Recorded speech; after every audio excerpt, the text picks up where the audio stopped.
Assalamualaikum warahmatullahi wabarakatuh. Jangan lupa subscribe, like, and share.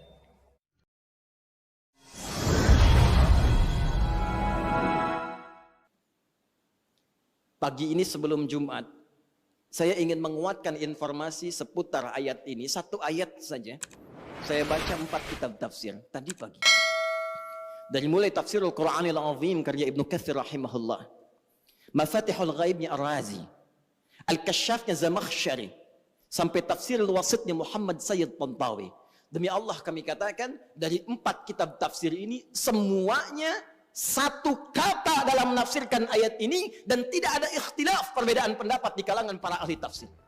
Semua mengatakan yang dimaksud dengan ghad di sini yaumul qiyamah. Yaumul qiyamah. Tibanya hari kiamat. Tibanya hisab kita di hadapan Allah Subhanahu wa taala.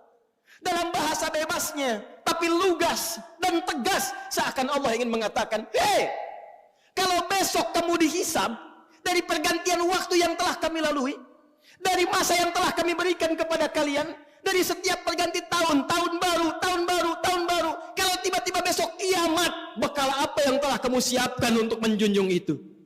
Bekal apa yang telah kamu hadirkan untuk menghadapi hari kiamat itu?" Karena itu semua mengatakan, diungkapkan dengan kalimat ghad. Bisa Allah menyampaikan, "Ya ayyuhalladzina amanu taqullaha wal tanzur nafsum ma qaddamat liyaumil qiyamah." Tapi kenapa Allah mengatakan ghad yang dalam bahasa kita diartikan besok? Semua ahli tafsir mengatakan litaqrib, untuk menghunjamkan ke dalam jiwa kita rasa seakan itu, bayangkan kiamat kalau besok terjadi di hadapan kita. Bekal apa yang kita bawa? Duhai Anda yang hadir di Jumat ini, yang telah menghasilkan dan mengumpulkan dari sekian banyak waktu yang Allah berikan kepada Anda, ragam harta benda yang sudah Anda koleksi, rumah yang luas, kendaraan yang begitu membentang dengan ragam yang sangat luar biasa, pakaian yang bagus-bagus, perhiasan yang melekat di tubuh. Demi Allah saya katakan, kalau Anda wafat di hari ini, bagaimana hisab Anda di hadapan Allah Subhanahu wa taala? Kalau kiamat terjadi besok, apa persiapannya, kata Allah? Dan kiamat terkecil itu kematian. Kiamat terkecil kematian. Quran surah ke-32 di ayat ke-11. Qul yatawaffakum malakul mautil ladzi wukkila bikum.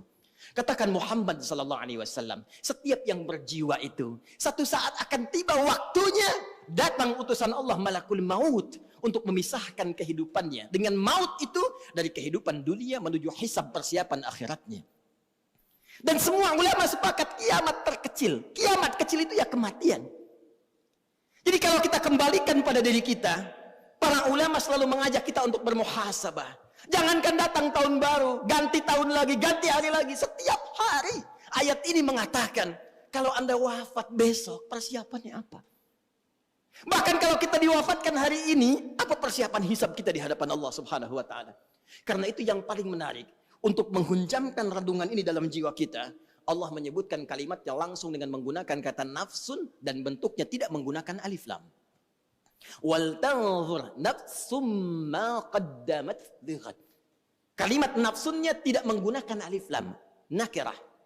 Kata para ulama tafsir, kalimatnya tidak menggunakan alif lam untuk memberikan kesan dan pesan kepada kita, kalau ingin bagus dalam introspeksi, kalau ingin benar dalam muhasabah, lepaskan dulu seluruh kecenderungan dunia kita, kemudian tanyakan pada hati kita yang paling dalam, sudah benarkah cara hidup kita sampai dengan detik ini? Itulah rahasianya kenapa di ayat ini kata nafsun tidak menggunakan alif lam. Seakan-akan Allah ingin mengatakan pada kita, coba merenung sejenak. Bukan dengan kembang api itu, bukan dengan petasan itu, bukan dengan pesta itu, tapi dengan jiwa Anda, dengan hati Anda, dengan kolbu Anda, dengan jiwa yang Allah berikan kepada kita. Cobalah kemudian sejenak saja, sepersekian menit kita diam sejenak, tanyakan pada jiwa kita, istafti qalbak, kemana hidup kita ini? Sudah benarkah puluhan tahun saya beraktivitas? Sudah benarkah puluhan tahun ini misi yang saya emban? Sudah benarkah jalan hidup saya? Bagaimana kalau sekarang saya wafat? Saya berikan rumus cepat. Kalau ada orang masih merasa kurang nyaman, gelisah, dan khawatir bila diwafatkan, di saat itu dia merenung, ini sudah fitrah menunjukkan ada kekurangan bekal yang ada dalam jiwanya. Dan merasakan ada bekal yang kurang untuk dibawa pulang. Yang paling mencengangkan dan paling irasional, sudah tahu bekalnya kurang, sudah tahu yang kemarin itu masih banyak kurangnya, kok sisa yang diberikan masih main-main juga? Kok sisa waktu yang diberikan masih belum serius juga? Jadi kalau sampai Jumat ini, sampai detik ini, belum mampu merubah kita untuk dekat dengan Allah, Anda butuh berapa Jumat lagi? Anda butuh berapa tahun baru lagi? Apa masih senang hanya dengan urusan dunia Anda rayakan, sementara besok kita berpulang di hadapan Allah Subhanahu wa taala? Ingat akhirat, bukan meninggalkan dunia. Tapi ingat akhirat mengarahkan anugerah dunia yang Allah berikan kepada kita supaya ditata menjadi kepentingan ibadah.